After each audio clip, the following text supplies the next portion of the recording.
The Battle of Krasnoi was a series of skirmishes fought in the final stage of Napoleon's retreat from Moscow. The Russians under General Mikhail Illarionovich Kutuzov inflicted heavy losses on the remnants of the Grande Armée Equite, lacking sufficient artillery, cavalry and supplies to wage battle. Napoleon's object at Krasnoi was to collect his scattered troops and to resume his retreat. Despite the vast superiority of his forces, Kutuzov refrained from launching a full-scale offensive during the 4 days of fighting. The climax of the engagement occurred on November 17, when an aggressive feint by the French Imperial Guard induced Kutuzov to delay a potentially decisive final Russian attack. Napoleon was thus able to withdraw part of his army before the Russians seized Krasnoi. Despite Napoleon's success in saving part of his army from destruction at Krasnoi, overall the encounter was ruinous for the French.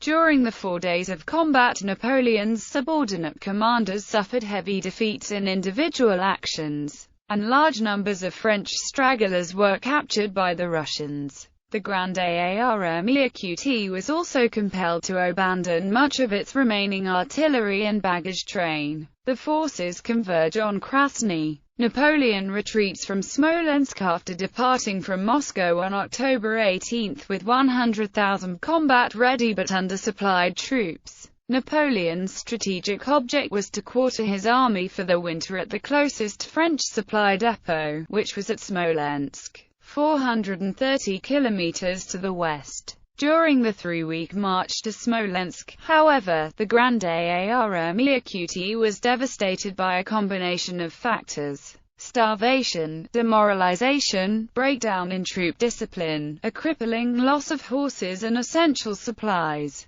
attacks from the Russian army and constant harassment by its Cossack irregulars and partisans. The condition of the Grande Armée Equite was further degraded by sub-zero temperatures in the first 2 weeks of November. By the time the French arrived at Smolensk on November 9, the strategic situation in Russia had turned decisively against Napoleon. Only 40% of the Grande Armée Equite was still under arms at this point. Due to the ravaged condition of his forces and French defeats on other fronts, Napoleon realized his position at Smolensk was untenable, and chose to continue his retreat. The new strategic goal was to put the Grande Armée Equite into winter quarters further west, in the area of the massive French supply depot of Minsk. Having lost contact with Kutuzov during the previous 2 weeks, Napoleon incorrectly believed that the Russian army must have been as devastated by the elements as his own. Not expecting an offensive by Kutuzov, Napoleon made the strategic mistake of resuming his retreat by dispatching the Grande Armée Equite's corps individually from Smolensk on successive days, starting on November 11. Thus the French approached Krasnoi in a piecemeal 60 km long column of disconnected corps, not massed together in preparation for battle. On November 14, the corps of Joseph Zajanchik and Junot, as the vanguard of the retreating French army, passed through Krasnoi and continued marching west to Orsha. The next day, November 15, Napoleon himself arrived at Krasnoi with his 16,000-strong Imperial Guard. Then Napoleon planned to remain for several days so that the 6,000 troops of Eugene's 4th Corps, the 9,000 troops of Davout's 1st Corps, and the 8,000 troops of Ney's 3rd Corps could unite with him before he resumed his retreat. Ney's corps formed the rear guard and was not to leave Smolensk until November 17.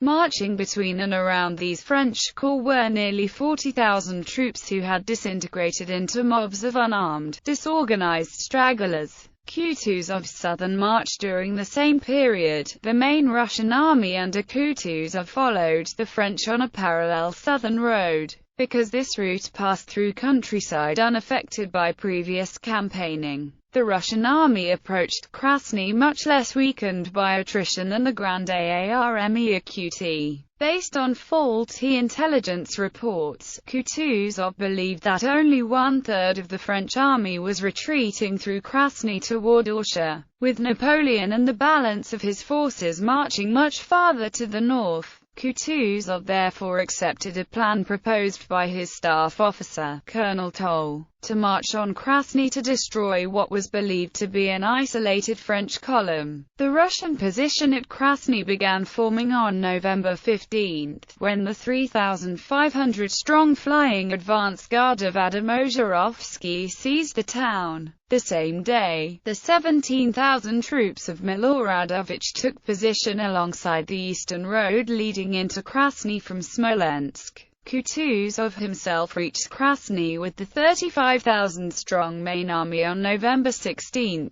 In all, Kutuzov had 52,000 to 60,000 regular troops at his disposal at Krasnoi, including a large cavalry force and approximately 500 cannon. Another 20,000 Cossack regulars, operating mostly in small bands, supplemented the main army by harassing the French at all points along the 65 km long road from Smolensk to Krasnoi. November 15.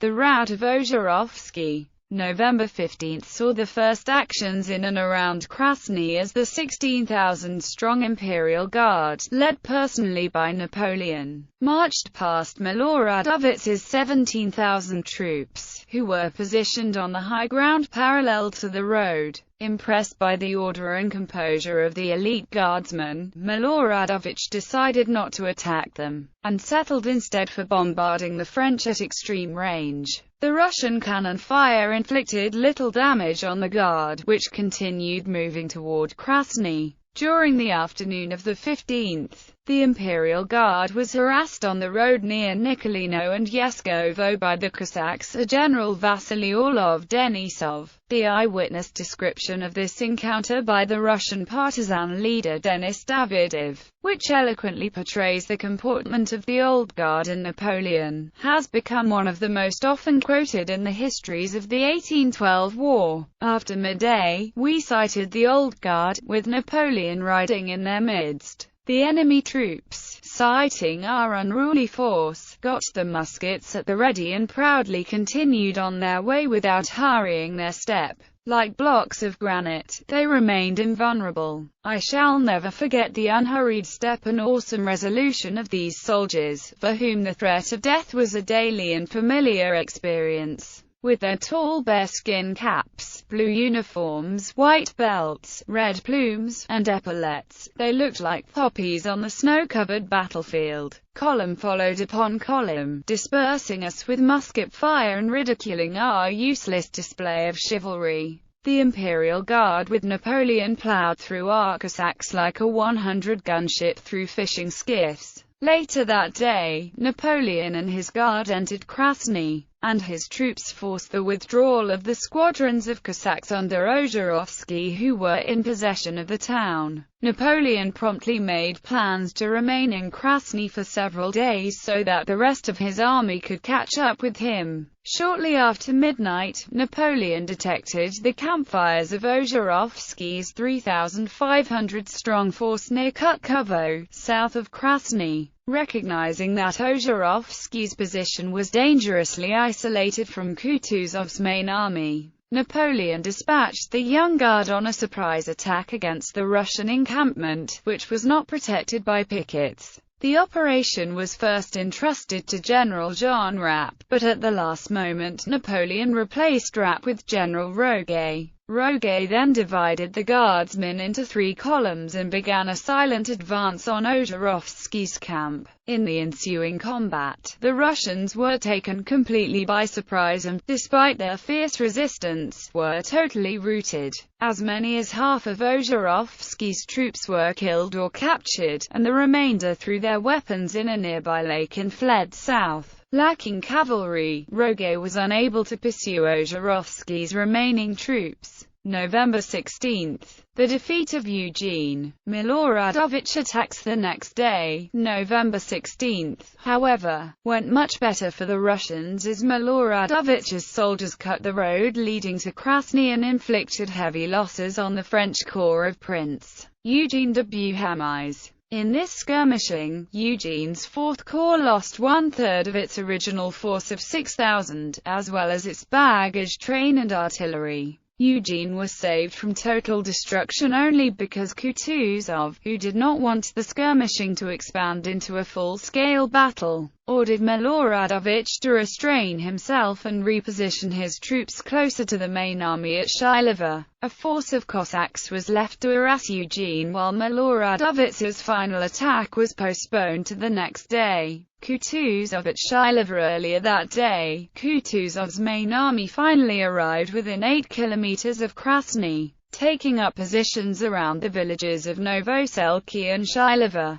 Kutuzov could have attacked Krasnoi immediately, but he chose not to. That evening, under pressure from his aggressive subordinate generals to move decisively against the French, Kutuzov finally made plans for an offensive, but he firmly forbade his commanders from executing the attack until daylight on November 17, which meant the French would have the entire evening to evacuate Krasnoi unharassed by the Russians. The Russian battle plan called for the army to execute a three-pronged attack on Krasnoi. Miloradovich was to remain east of the town near Yeskovo, and attack Eugene's Fourth Corps and Davout's First Corps. The main army at Novoselki and Shilovo would break into two groups. Prince Golitsyn would advance directly north through Uvorovo against Krasnoi with 15,000 troops. Alexander Tormasov with 20,000 troops was to encircle Krasnoi from the west by marching through Kutkovo to Dobroy, where they would cut the French retreat route to Orsha. Ozharovsky's flying column, reinforced since its drubbing by the Young Guard, would operate independently west and north of Krasnoi. Sometime after 1 a.m. on November 17,